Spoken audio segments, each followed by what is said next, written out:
नमस्कार बंधुकण आजिर एही भिडियोटी बिछा राशिर व्यक्ति विशेष मानक पई अत्यंत गुरुत्वपूर्ण अटे। आजिर एही भिडियोरे आमे माने जानिबा 2024 मसीहार जून मासटी बिछा राशिर व्यक्ति विशेष मानक पई किपरि रहिबो। आजिर एही भिडियोरे आमे माने बिछा राशिर मासिक राशिफल उपरे आलोचना करिबा। बिछा राशिर व्यक्ति विशेष मानक पई एही जून मासटी किपरि रहिबो से विषय सविशेष आलोचना करिबा। बिछा राशिर स्वास्थ्य, शिक्षा, प्रेम, वैवाहिक जीवन, भाग्य, क्यारियर एवं व्यापार वाणिज्य ए सबु विषय विस्तार रूप में आलोचना करिबा। नवग्रहंकर स्थिति उपरे मध्य आलोचना करिबा। एही मासटिरे बिछा राशि पाई नवग्रह केउं प्रकारर फल प्रदान करिवे से विषय रे आलोचना करिबा। परिशेष रे अशुभत्व प्रदान करुथिबा ग्रह मानकर प्रतिकार विषय रे मध्य जानिबा। तेबे बंधु माने सेथि पाई भिडियोटी को स्किप न करी शेष पर्यंत निश्चय देखंतु। तेबे आसंतु आरंभ करिबा एही कार्यक्रमटी को जहाकी जन्म राशि एवं चंद्र राशि उपरे आधारित अटे। तेबे जून राशिर आरंभ रे बिछा राशि पाई नवग्रहंकर स्थिति विषय प्रथमे आलोचना करिबा। तेबे बंधु माने जदि आपण मानकर बिछा राशि होई थाए तेबे कमेंट बॉक्स रे जय श्री विष्णु जय मां लक्ष्मी अवश्य लिखंतु एवं वीडियोटी को लाइक करी चैनल टी को सब्सक्राइब करि दियंतु।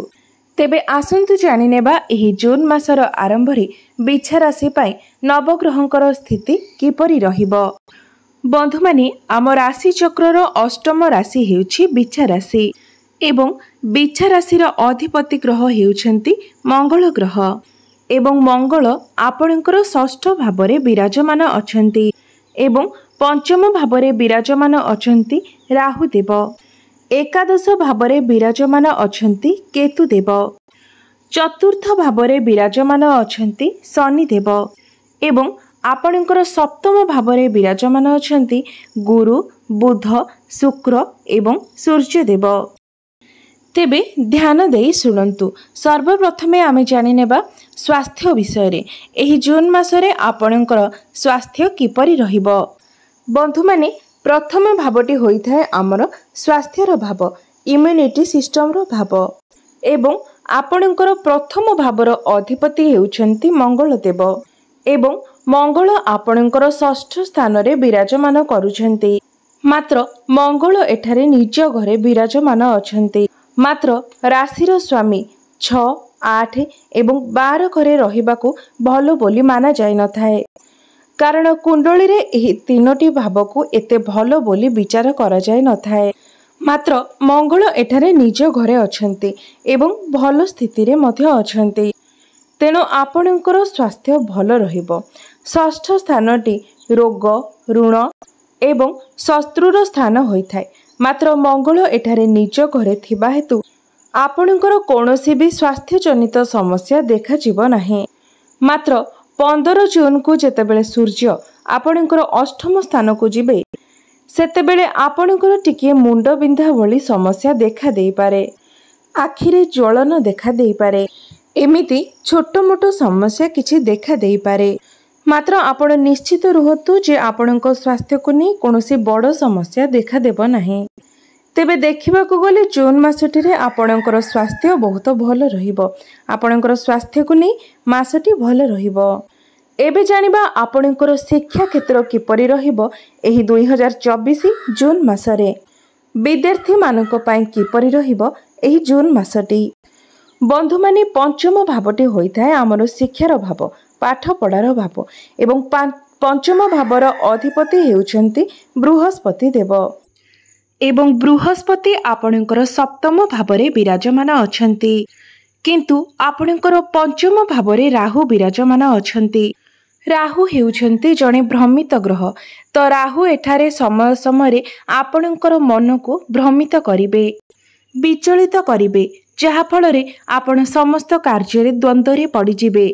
पाठ पढ़ा को नहीं आपण जहाँ भी भावुंट जहाँ भी निष्पत्ति नेउछंती सेथिरे आपण टिके द्वंद्व रे पड़ी जाई पारंती। गुरु एठारे आपणकर सप्तम भावरे अछंती। भलो स्थिति रे तो अछंती किंतु शत्रु गृह रे अछंती। एहार अर्थ आपणकर जेते ज्ञान थिले सुद्धा जेते बुद्धि थिले सुद्धा सही अनुसार आपण को सफलता प्राप्त हेब नाही। आपण पाठ पढ़ारे टिके असंतुष्ट देखा दे पारंती एवं पाठ पढ़ारे टिके कमी मध्य देखा देब। एही समय जदि आपणकर किछि एग्जाम अछि तो सही एग्जाम रे आपणको एतेटा सफलता मिलिबो नाही। एबे जानिबा आपणकर प्रेम जीवन किपरि रहिबो एही जून 2024 रे। बंधु माने पंचम भाव होइथाय आपणकर प्रेम जीवनर भाव, शिक्षार भाव एवं संतानर भाव एवं पंचम भावर अधिपति बृहस्पति आपणकर सप्तम भावरे विराजित अछंती एवं आपणकर पंचम भावरे राहु विराजमान अछंती। बंधु माने जे पर्यंत राहु आपणकर पंचम भावरे अछंती सेही समय पर्यंत आपणकर प्रेम जीवन रे मिसअंडरस्टैंडिंग देखा दे पारे। आपणकर प्रेम जीवन को नहीं विचलित होई पारंती। छोट छोट कथा को नहीं आपणक मध्यरे कली झगड़ा होई पारे, मनांतर मतांतर होई पारे। आपणको निज जीवन साथी को नहीं आपणक मनरे डाउट आसी पारे। तो ए सब प्रति आपण सतर्क रहिबा उचित। सूर्य आपणकर सप्तम भावरे रही आपणकर प्रथम भाव को देखुछंती, जहा फल रे आपणक मध्यरे आग्रेशन देखा दे पारे, क्रोध देखा दे पारे, चित्तीपण देखा दे पारे। तेणु एही मासरे आपण टिके निजर राग उपरे क्रोध उपरे नियंत्रण रक्षा करिबा उचित। समय समय तो आपणक प्रेम जीवन बहुत भल रहिबो, मात्र मझिरे मझिरे आपणक मध्यरे मिसअंडरस्टैंडिंग देखा दे पारे। सेथिपाई आपण जेते अधिक चेष्टा करिवे निज मध्यरे भल बुझामणा रक्षा करंतु, नचेत आपणकर प्रेम जीवन रे अनेक समस्या आसी पारे। तेबे एबे जानिबा आपणकर वैवाहिक जीवन रे एही जून 2024 रे बिछा राशि व्यक्ति विशेष मानकर वैवाहिक जीवन किपरि रहिबो। बंधु माने सप्तम भाव होइथाय आपणकर वैवाहिक जीवनर भाव, आपणकर जीवन साथीर भाव एवं सप्तम भावर अधिपति हेउछंती शुक्रदेव एवं शुक्रदेव निजर घर सप्तम भावरे ही विराजित अछंती एवं गुरु बुध एवं सूर्य मध्य आपणकर सप्तम भावरे अछंती।